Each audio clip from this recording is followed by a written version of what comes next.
Жылдам хабарнама шұғыл дерек. Ассалаумағалейкум армағазы. Егер ең соңғы жаңалықтарды алғашқылар қатарында білгіңіз келсе, онда арнамыздағы подписаться және де бір ғана лайк түймелерін басып, видеороликтерімізді соңына дейін қарастырыңыз. Ал онда біз бастадық.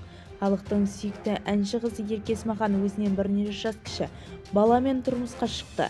Егер осы турасында толығырақ мәліметке ие болғыңыз келсе, онда арнамыздағы подписаться және де бір ғана лайк түймелерін басып, видеороликтерімізді соңына дейін қарастырыңыз.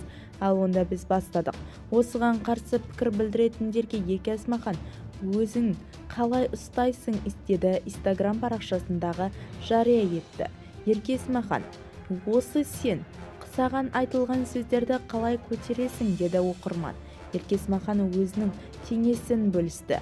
Ол адам жазады кетеді, қайда қарап та отырмайды.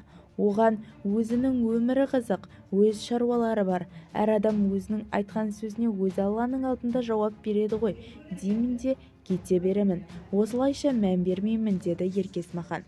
Бізді тамашалауды жалғастырыңыз және де ең соңғы жаңалықтарды алғашқылар қатарында біздің каналымызда біле аласыздар.